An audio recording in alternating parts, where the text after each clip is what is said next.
So I've had some time to reflect on the Supreme Court decision on presidential immunity and their reversal of the Chevron doctrine last week. And it's kicked up a big question that not enough people are asking. And that is, why? Why would the six conservative justices want to do this? Why would Trump ask for something as outlandish as total immunity and the court even agree to hear it, let alone give it to him? And why now? Why 5 months before the election would they flex their muscles in this way? I mean, how did Trump get 3 SCOTUS picks during his presidency, knowing they'd all support his plan to overturn Roe amongst the dozens of other rights and regulations that they've reversed? And are these events all random and just coincidence? Or are they part of a planned conspiracy that is decades in the making? Now, we often hear MAGA Republicans projecting that senior Democrats of neoliberals are part of some kind of secret club trying to control the world order. Well, that is partly right. The world is more liberal by definition of evolution and integration and multicultural. But there's no conspiracy. It happens by osmosis. Bill Gates isn't running the show, despite what Republicans might want you to think. And I refer to this rhetoric as projection for good reason.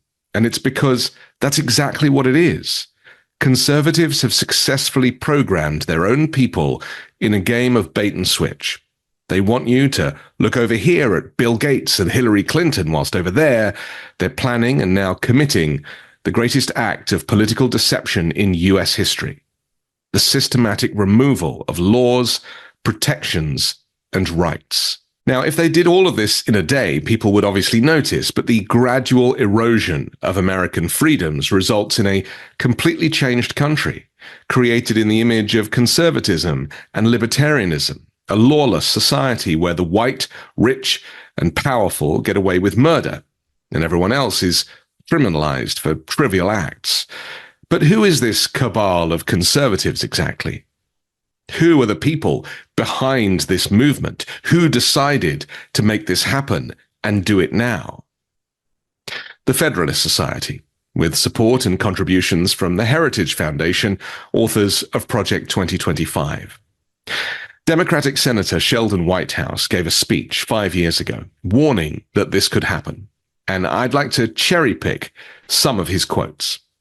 Now, he warned that nearly 90% of Trump's appellate judges and both his Supreme Court judges are members of this Federalist Society. He talked about 3 effectual Federalist societies. The first is a debating society for aspiring lawyers. The second, a highbrow think tank seeking to further conservative and libertarian judicial principles.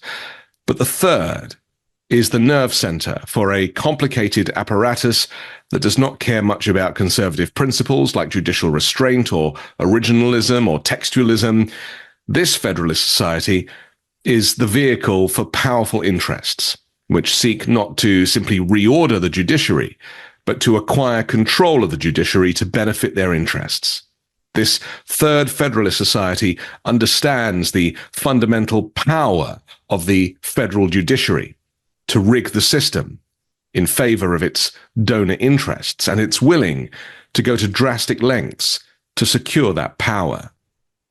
Now, the story of the Third Federalist Society is partly the story of a man named Leonard Leo, the Society's executive vice president. Mr. Leo is now the most influential person shaping our federal judiciary. And don't be surprised if you're listening and you've never heard of him. He's never been elected. He's not accountable to any voter.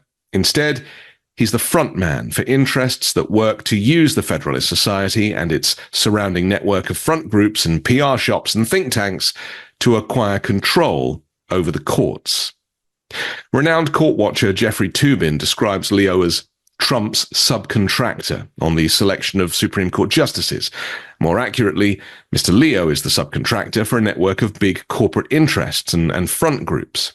In the summer of 2016, it was Leo who delivered the list of potential nominees to fill the vacancy left by the death of Antonin Scalia and the blocking of Merrick Garland. It was Mr. Leo who was involved in the Trump transition, helping to conduct outreach to potential Supreme Court picks, including Neil Gorsuch. Mr. Leo even orchestrated $1 million donation to Trump's inauguration. Now, the Federalist Society does more than just pick the judges. They prepare them. They study the prospective nominees and the senators who will ask them questions. They gather murder boards for nominees to practice for confirmation hearings. In the Judiciary Committee hearings, where nominees parrot empty words about applying law to fact and respecting precedent, and then, once confirmed and on the bench, those nominees deliver dependably for the partisan and corporate donors behind this Federalist Society operation. And boom, there goes women's rights. And then trans people and immigrants and people of color, and the only ones left standing are rich white Christian nationalists. It's not rocket science. It's part of a coordinated plan to take America back to the Wild West, where wealthy landowners and gun owners get to do what they want without fear of rules or regulations or integration. They fear becoming a minority in their own country, the country they stole from the Native American people. So they invented the Great Replacement theory and rallied against the separation of church and state. They literally put the fear of God into people. In 2017, the Federalist Society took $5.5 million via an entity called Donors Trust. Donors Trust has its sole purpose to launder the identities of donors to other groups so that Americans don't know the real backers of the groups. It's an identity removal machine for big donors. Through the hard work of investigators and journalists and researchers, we've learned that the Koch brothers are among the largest, if not the largest, contributors to Donors Trust. How do we know that these groups have a big agenda before the courts? We know because they also fund a fleet of front groups that file so-called amicus briefs before the courts, signaling what results the big donors want. The Kochs, the Bradleys, the Mercers, and their ilk spend millions to pursue an anti-regulation, anti-union, anti-environment agenda. And they use the Federalist Society to stock the judiciary with judges who will rule in their favor. And then there's the Judicial Crisis Network, led by a disciple of Leonard Leo, a former clerk for Justice Clarence Thomas. The Judicial Crisis Network has been described as Leonard Leo's PR organization. Nothing more and nothing less.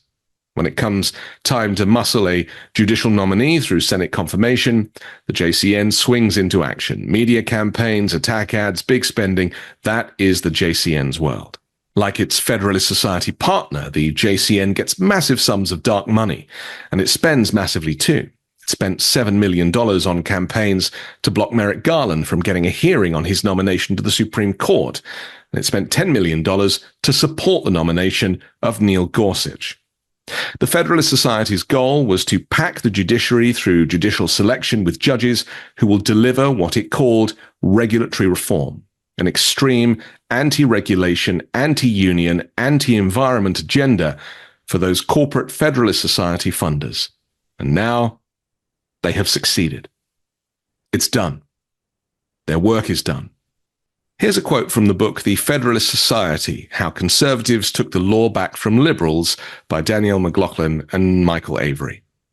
The dockets of the federal courts are brimming with test cases brought or defended by Federalist Society members in the government and in conservative public interest firms to challenge government regulation of the economy, roll back affirmative action, invalidate laws providing access to the courts by aggrieved workers, consumers, and environmentalists, expand state support for religious institutions and programs, oppose marriage equality, increase statutory impediments to women's ability to obtain an abortion, defend states' rights, increase presidential power, and otherwise advance a broad conservative agenda.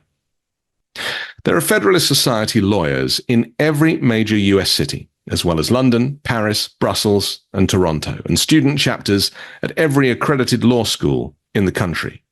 The organization is huge. I mean, their website alone shows 50 full-time staff, in addition to the board of directors and advisors and contributors. Members of the Federalist Society decided that the easiest way to change the law is to change the judges. And consequently, they have moved the federal judiciary significantly to the right over the past 30 years, and the law has followed. The ideological foundation for this significant movement was a deliberate elevation of the doctrine of originalism. Under the rubric of American exceptionalism, members of the Federalist Society are promoting a doctrine of new sovereignty, which rejects international law and international institutions, including the United Nations, if they interfere with the United States' absolute right of self-determination. This doctrine holds up that precedent as commander-in-chief in the final arbiter of what is legal under domestic or international law, and may even ignore acts of Congress if they conflict with the president's agenda pertaining to war and foreign policy. It rejects any role for international law in interpreting the Constitution. The Conservative majority also solidified another Federalist Society sacred cow: support for big business. In 3 decisions, the court narrowed the scope of federal employment discrimination protections, protected the makers of generic drugs from lawsuits from consumers damaged by defects in product design, and sharply limited class action lawsuits for violation of antitrust laws. In fact, Forbes wrote a piece today entitled, "Finally, some great news, Supreme Court strikes down Chevron doctrine," claiming it had enormously and dangerously increased the powers of government agencies. You see, businesses want to make massive profits at whatever cost to humanity. Except regulation is what keeps us safe, not just in the US, but in countries all around the world. And it relies on experts, not lawyers or judges, to advise on policy.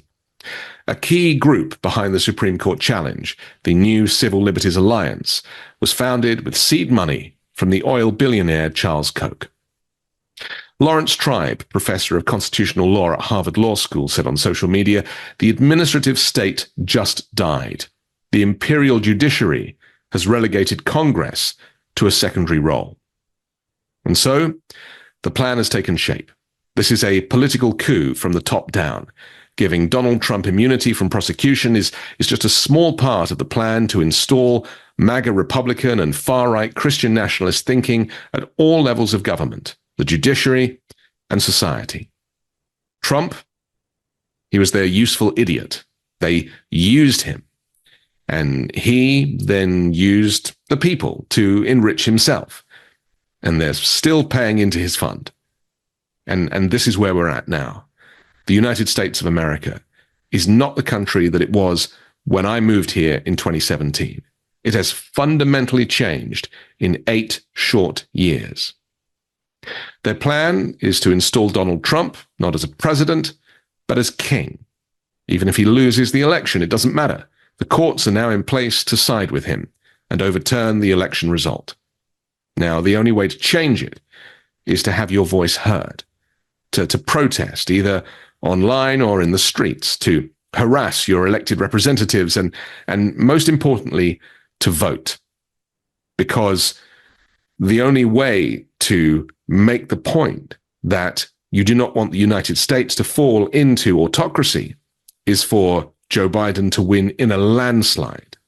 So vote for the Democrats in November like your life depends upon it, because he needs to win all 3 branches of government.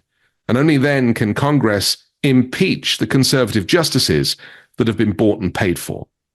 And only then can women get their right to choose back. And only then can we feel safe drinking water from the tap. And only then can children go to school with the knowledge that the adults attempted to protect them from active shooters.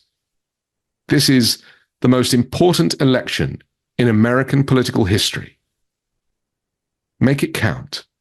I'm Anthony Davis. You can hear me on the 5 Minute News podcast and YouTube channel. You can see me co-hosting Uncovered every Wednesday, and on Sunday on The Weekend Show with MeidasTouch. Love this video? Make sure you stay up to date on the latest breaking news and all things Meidas by signing up to the MeidasTouch newsletter at MeidasTouch.com/newsletter.